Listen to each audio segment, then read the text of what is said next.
Bonjour, bienvenue dans votre émission, l'émission Parlons-en sur Forum TV. Aujourd'hui, nous allons aborder un sujet qui est totalement d'actualité, mais qui pour le coup est assez clivant, le sujet de la fin de vie. Donc vous l'avez compris, ce thème nous concerne tous indirectement et de toute façon nous concernera tous directement tôt ou tard. Pour en discuter, j'ai à côté de moi Monsieur Philippe Rose, donc qui est membre de la Commission citoyenne sur la fin de vie. Bonjour. Bonjour. Et puis j'ai également donc à mes côtés pour débattre tous les deux, j'ai Monsieur Frédéric Cabrolier qui est ex-député du Tarn et conseiller municipal d'Albi. Bonjour. Bonjour. Alors, je vais commencer avec vous, Monsieur Philippe Rose. Vous, notamment sur le sujet de l'euthanasie, vous vous prononcez effectivement totalement pour. Je me prononce pour, oui, parce que je pense que ce qui est particulièrement important, c'est de tenir compte de la souffrance qu'il peut y avoir sur quelqu'un qui est atteint d'une maladie dégénérative grave et qui peut effectivement mettre beaucoup de temps à mourir, parfois 2 à 3 semaines, quand on pratique la fameuse sédation profonde et continue. C'est la souffrance. Ah oui, la souffrance est quelque chose de terrible. Et qui sommes-nous pour juger de la souffrance de l'autre en disant on va le maintenir? La souffrance quand on est condamné. Oui, quand on est condamné, bien sûr, oui. Quand on est très malade, quand on est en fin de vie, oui. Alors justement, vous, Frédéric Cabrolier, si on a voulu que vous inviter sur ce plateau, c'est parce que ce qui nous intéresse en tant qu'ex-député et élu, c'est que vous vous prononciez au départ. Vous aviez l'air plutôt pourquoi pas, et finalement, à y regarder de plus près, vous êtes plutôt contre. Alors effectivement, moi je mets la liberté au-dessus de tout, c'est une valeur cardinale pour moi, c'est ce qui fait d'ailleurs que dans le cadre de la vaccination lors du Covid, j'étais pour également la liberté de chacun de se vacciner ou pas. C'est le côté religieux qui vous a... Ah non, liberté, ça n'a rien de religieux. D'accord.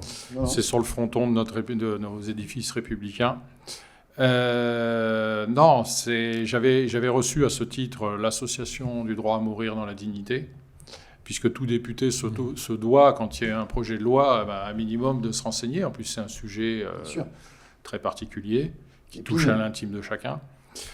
Et j'ai reçu également, où j'ai assisté à des conférences, notamment de collectifs de médecins, qui m'ont convaincu, en tout cas, en y réfléchissant, en lisant, en recevant beaucoup, parce que quand on est député, on reçoit beaucoup de lettres ou de mails de différents courants. Et j'ai à la fin, effectivement, j'étais plutôt contre. Après, mais moi, après réflexion. Après réflexion et après avoir vu notamment la position des soignants qui sont en grande majorité contre, parce que pour eux, on sort Mais vous pensez que le droit à mourir est incompatible avec les valeurs fondamentales de notre société? Peut-être, c'est ça aussi. Il y a un peu de ça, parce qu'il y a parmi ceux qui sont contre, ça revient souvent, ça. Bon, moi, ce qui me gêne déjà, c'est droit à mourir. Je ne pense pas qu'il y ait un droit à mourir. La mort fait partie de la vie. Alors c'est là où il y a un vrai désaccord avec vous, Monsieur Ross. Je pense... ce monsieur parle de liberté, mais la liberté, c'est que chacun puisse choisir ce qu'il a envie de faire de sa vie. Ça, c'est certain. Alors, tout à fait. Mais la liberté ne doit pas entraver celle des autres. Et là, dans le cadre de l'euthanasie, il y a un tiers qui est acteur, ça peut être un médecin, et le médecin, on le fait changer complètement de paradigme. Il a prêté serment, le fameux serment d'Hippocrate, pour donner la vie jusqu'au bout, au maximum.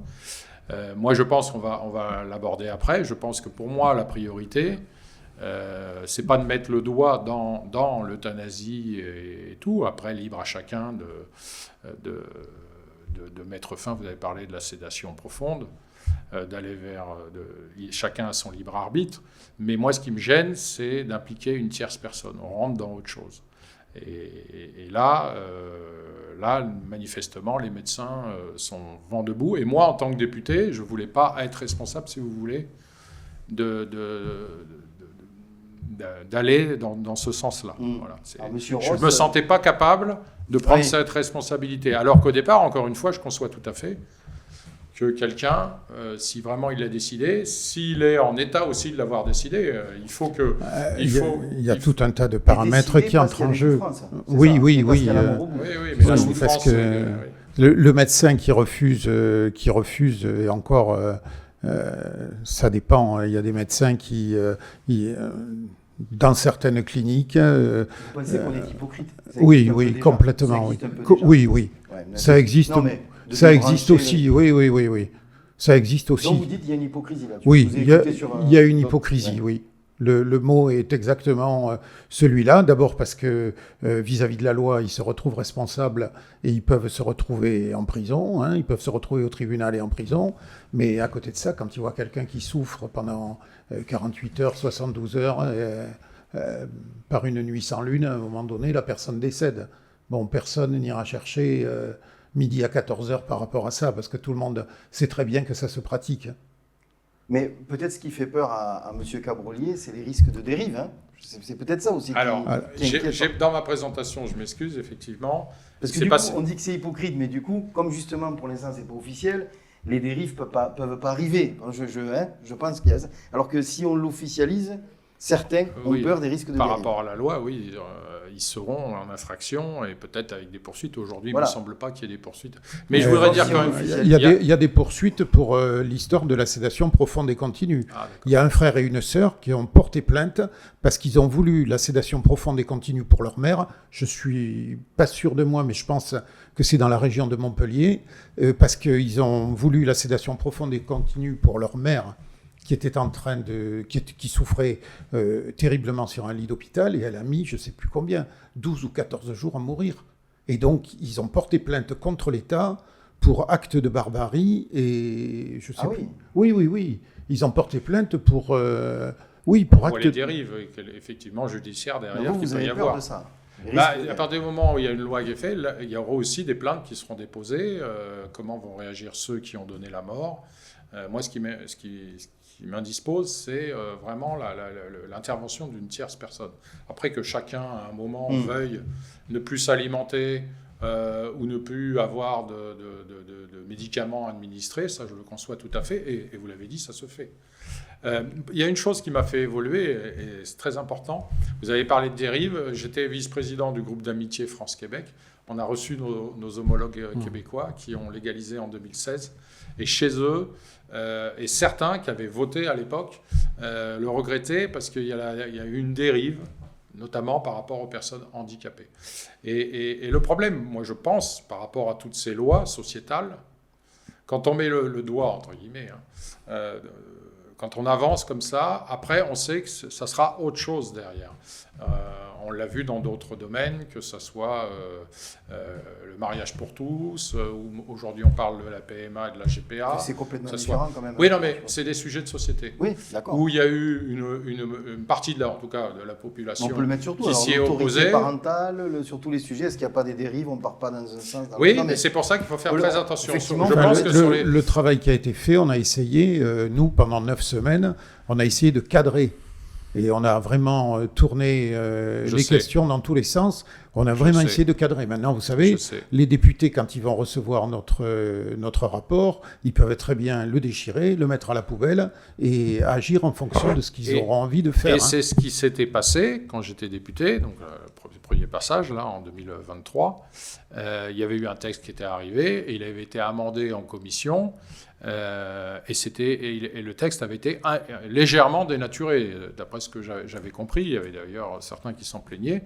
Donc effectivement, il faut voir comment le texte va... Déjà, le nouveau texte va arriver, même si je crois qu'ils repartent plus ou moins, ils le scindent en deux, vous l'avez dit tout à l'heure en aparté, puisqu'ils vont scinder les soins palliatifs. Les soins palliatifs et l'euthanasie ou le suicide assisté. La fin de vie. Parce qu'effectivement, là aussi, moi je pense... Et c'était la crainte de beaucoup de médecins, et c'est déjà le cas aujourd'hui, que tout ça se fera au détriment des soins palliatifs. Donc c'est plutôt une bonne nouvelle, je pense, qu'il y a aussi quelque chose, que l'État s'engage par rapport aux soins palliatifs. Je ne suis pas du tout contre les soins palliatifs, ce n'est pas du tout le fond du problème. Ouais. Moi, j'estime que dans la mesure où la personne ne souffre pas si elle est en soins palliatifs, ça peut durer jusqu'au décès sans que ça pose de problème. Mais le problème, c'est la souffrance des personnes. Moi, à titre personnel, j'ai un beau-frère qui a eu un accident de moto, qui avait 23 ans, qui était parachutiste dans l'armée. Il s'est planté en moto contre un mur et il est resté dans le coma 1 an et demi.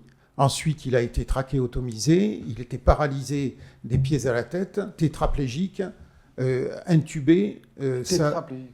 Oui, ça a duré. Il pouvait juste. Ça rappelle le film The Million.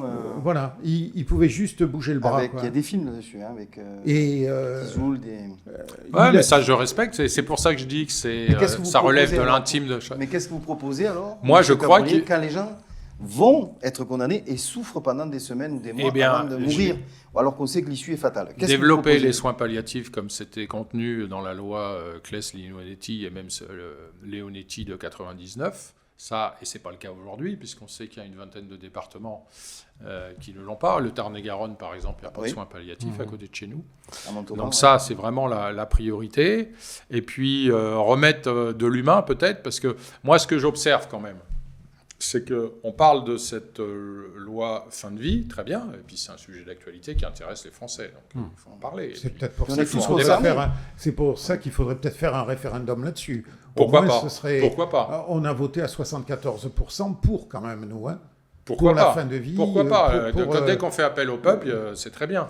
Mais en parallèle, ce que je vois, c'est qu'il n'y a pas de loi grand âge pour la dépendance, qui est très important aussi, qui est liée.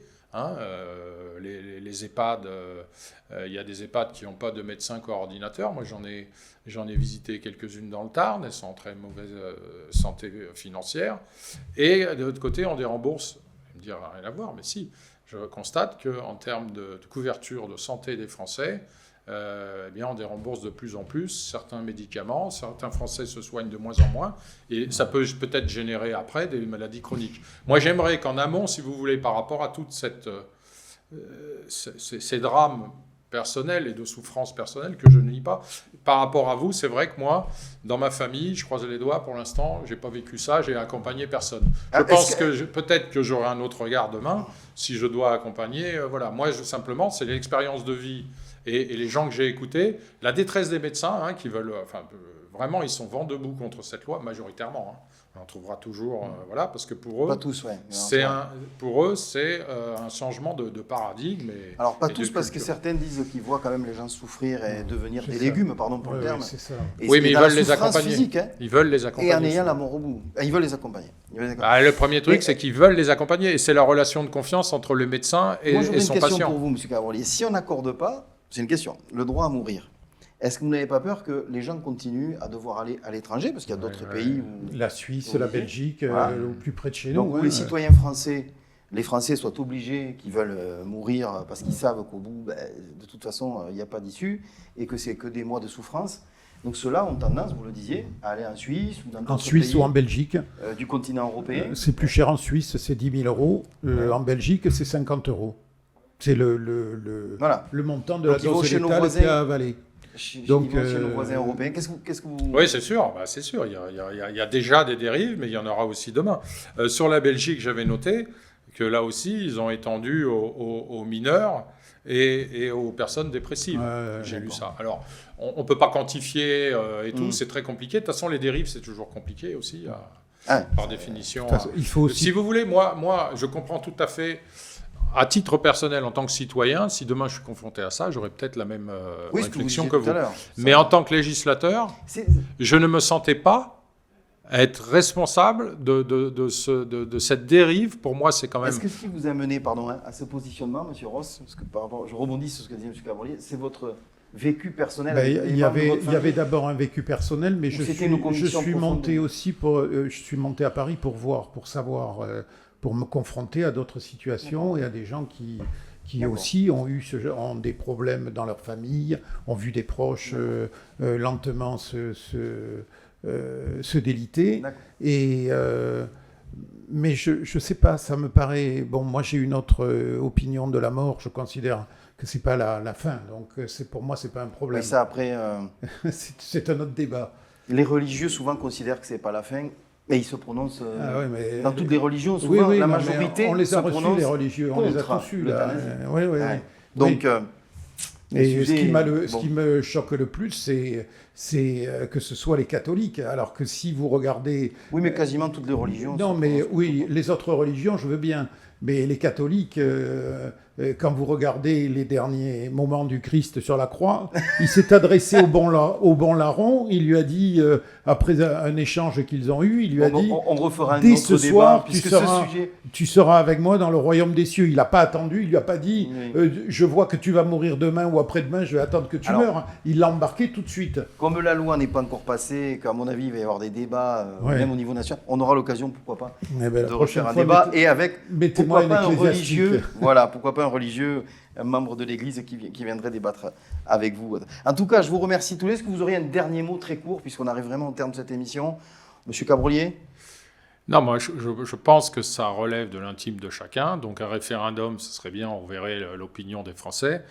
Par contre, quand il s'agit d'un député, d'un législateur, celui qui va légiférer, c'est autre chose. Parce qu'on doit. Députés, j'en profite pour dire que dans tous les partis, c'est un sujet d'ailleurs. On est divisé. Dans tous les partis, il y a des gens qui sont pour, des gens qui sont contre. Tout à fait. Donc c'est très difficile dans tous les partis politiques, de la droite à la gauche. Parce qu'on légifère quand même dans l'intérêt général. C'est dire la difficulté de ce sujet. Et pas pour des intérêts particuliers. Il faut se détacher de nos croyances et je dirais au maximum, quoi. Et donc, moi, je le sentais plus. Voilà pourquoi j'ai évolué. Mais c'est vrai qu'au départ, c'est la liberté de chacun. Après, Monsieur Ross, un dernier mot avant qu'on quitte. Il ne faut pas que les gens souffrent, c'est tout. S'ils sont malades... Il ne faut pas que les gens souffrent avant de mourir. Oui, avant de mourir, bien sûr. Très bien.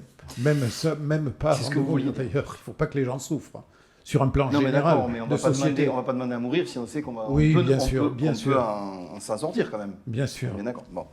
Très bien. En tout cas, merci à tous les deux d'avoir accepté de participer à cette émission. Quant à nous, on se retrouve très prochainement pour un nouveau thème dans votre émission Parlons-en sur votre chaîne Forum TV. À très bientôt.